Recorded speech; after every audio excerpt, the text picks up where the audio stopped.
सूरत शहर में रहता था कौशल्या जी का परिवार। कौशल्या जी की 2 बहुएं थी। बड़ी बहू निर्मला, जिसकी शादी को 8 साल हो गए थे, पर अभी तक निर्मला निसंतान थी। छोटी बहू कोमल की बेटी चिंकी 2 दिन बाद 1 साल की होने वाली थी। इसी वजह से कोमल उसके जन्मदिन की तैयारियों में लगी हुई थी। चिंकी बेटा, आपको पता है कल आपका जन्मदिन है। कल आप 1 साल के हो जाओगे। भाभी, मैंने आपको कितनी बार कहा है कि मेरी बेटी को हाथ मत लगाया करो। माँ जी इधर आइए। क्या हुआ बहू, क्यों इतना शोर है? माँ जी, भाभी ने मेरे मना करने के बाद भी मेरी चिंकी को गोद में उठा लिया। पता नहीं मेरी बेटी के कानों में क्या तंत्र मंत्र फूंक रही थी। तुम गलत समझ रही हो कोमल। चिंकी रो रही थी, तुम काम में लगी थी, तो मैं बस चिंकी को खिलाने लगी थी। निर्मला बहू, जब कोमल बहू को पसंद नहीं है तुम्हारा चिंकी को हाथ लगाना, तो तुम बार बार वही गलती क्यों करती हो? निर्मला की आंखों में आंसू आ गए। वो रोती हुई कमरे में चली गई। अगले दिन चिंकी का जन्मदिन था। घर में सब लोग चिंकी के जन्मदिन की तैयारी। घर में महाभारत होने से कोई नहीं रोक पाएगा। आप तो चाहते यही हो कि मेरी बेटी के पहले जन्मदिन पर कलेश हो और मेरी चिंकी का पहला जन्मदिन खराब हो जाए। भाभी, अब तो आपके कलेजे में ठंडक पड़ गई होगी। माँ जी, मैं तो पहले ही कहती रही कि ये मेरी बच्ची की खुशियां नहीं देख सकती। ये मेरी बेटी को नजर लगाती है और देखा, आज इनकी नजर लग गई। मेरी बेटी का जन्मदिन खराब करके ही छोड़ेंगी ये। सबने निर्मला और विनोद से बात करना छोड़ दिया। शाम को रिश्तेदार जन्मदिन के लिए आने लगे। विनोद बेटा, निर्मला बहू, मेहमानों के सामने हम ये जाहिर नहीं होने दे सकते कि इस घर में लड़ाई हुई है, इसलिए तुम दोनों भी जन्मदिन के लिए तैयार हो जाओ। सब तुम्हारे बारे में पूछेंगे। सुनिए, माँ जी सही कह रही हैं। इस समय हम दोनों का फर्ज है कि हम चिंकी के जन्मदिन के लिए तैयार हैं। चिंकी से हमारा कोई बैर नहीं, वो हमारी अपनी बच्ची है। निर्मला बहू, चिंकी से दूर ही रहना, वरना कोमल फिर चिढ़ जाएगी। मैं नहीं चाहती कि इस घर में बार बार कलेश हो। अब तुम दोनों तैयार हो जाओ। विनोद और निर्मला जन्मदिन के लिए तैयार हो गए। उन्होंने रिश्तेदारों के सामने बिल्कुल भी एहसास नहीं होने दिया कि सुबह के समय घर में कोई कलेश हुआ था। पर कोमल अभी भी नहीं सुधरी थी। उसके पूरे बर्थडे में बस निर्मला को इन सब तैयारियों में पीछे रखा गया था। निर्मला, यहाँ अंधेरे में क्यों बैठी हो? बाहर सब जन्मदिन के लिए तैयारी कर रहे हैं, तुम भी हेल्प करो। मुझे न थोड़ा बुखार है, इसीलिए माँ जी ने बोला कि मैं आराम कर लूं। निर्मला, मेरे से झूठ बोलोगी। मैं अच्छे से जानता हूँ ये सब उस कोमल की वजह से हो रहा है। जब से वो इस घर में आई है कलेश ही हो रहे हैं। रुको, मैं आज फैसला कर ही देता हूँ। निर्मला का पति विनोद गुस्से में बाहर चला जाता है। सुनिए, रुक जाइए, सुनिए तो। विनोद नहीं रुका और वो बाहर गया और गुस्से में सुनाने लगा। कोमल, तुम अपने आप को समझती क्या हो? हाँ, क्या हुआ भैया, कोई बात हुई है क्या? ये तुम कोमल से पूछो। मैंने क्या किया है जो इस तरह से बात कर रहे हो?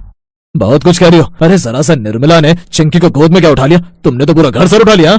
हाँ, उठाऊंगी पूरा घर सिर पर, क्योंकि चिंकी मेरी औलाद है। इसे मैंने अपनी कोख से जन्म दिया है। भाभी मेरी बेटी को नजर लगाती हैं। इनकी खुद की औलाद नहीं हुई तो क्या पता ये मेरी बेटी पर भी नजर लगा दे। खुद की औलाद नहीं हुई तो ये थोड़ी है कि किसी और की औलाद को नजर लगा दो। बस कोमल, अब अगर तुमने एक भी शब्द मेरी पत्नी के लिए भी अपनी बेटी को अपने ताई जी और ताऊ जी के हाथों में नहीं जाने दिया। माँ जी, पापा जी, वर्षा दीदी, आप सब आ जाओ। अब हम चिंकी का केक काटेंगे। कोमल, बड़े भैया भाभी को बुला लेते हैं। कोई जरूरत नहीं उन्हें बुलाने की। मैंने कहा ना कि हमें उन दोनों से अपनी चिंकी को दूर रखना है। आज सुबह मेरे साथ उन्होंने कैसे बर्ताव किया भूल गए क्या तुम? सब रिश्तेदारी हमारी ओर ही देख रही है। चलो हम केक कटवाते हैं। पूरे जन्मदिन में एक भी फोटो में वो दोनों नहीं थे। विनोद और निर्मला को उस दिन बहुत दुख पहुंचा था और फिर उन दोनों ने एक फैसला लिया। निर्मला, मैं और तुम अब यहाँ नहीं रहेंगे। मैं नहीं चाहता कि तुम यहाँ रहकर इन सब के ताने सुनो। हम कहीं और चलकर रहेंगे। आप ठीक कह रहे हो। कोमल को भी यही लगता है कि मैं चिंकी को नजर लगाती हूँ। न मैं यहाँ रहूंगी और न मेरी वजह से घर में कोई लड़ाई होगी। विनोद और निर्मला ने फैसला ले लिया और अलग रहने का विचार किया। घर में सबको पता था कि विनोद और निर्मला अब अलग रहने के लिए जा रहे हैं। कोमल को इस बात की मन ही मन बहुत खुशी थी। चलो अच्छा है जी, अब मेरी चिंकी के ऊपर भाभी का बुरा साया नहीं रहेगा। अरे वो बांझ कहते ना, बांझ औरतों का साया बच्चों पर नहीं पड़ना चाहिए। वो लोग सामान बांध रहे हैं। जाते से कोमल ने सुना कि निर्मला माँ बनने वाली है। कोमल के मन में ईर्ष्या का ज्वालामुखी फटने लगा। ये घर में सबको हो क्या गया है? जिसे देखो भाभी के गुण गाए जा रहा है। मैं भी तो माँ बनी थी, मेरी तो इतनी सेवा किसी ने नहीं की। कुछ महीनों बाद निर्मला ने एक प्यारे से बेटे को जन्म दिया। उस समय रक्षाबंधन का दिन था। कोमल भी निर्मला से मिलने हॉस्पिटल गई। निर्मला ने कोमल को अपने पास बुलाया। चिंकी कोमल की गोद में थी। वो अब थोड़ा थोड़ा बोलने लगी थी।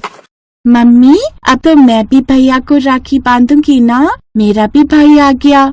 चिंकी बेटा, हाँ चिंकी, तुम भाई को राखी जरूर बांधोगी। हाँ, अभी लाता हूँ।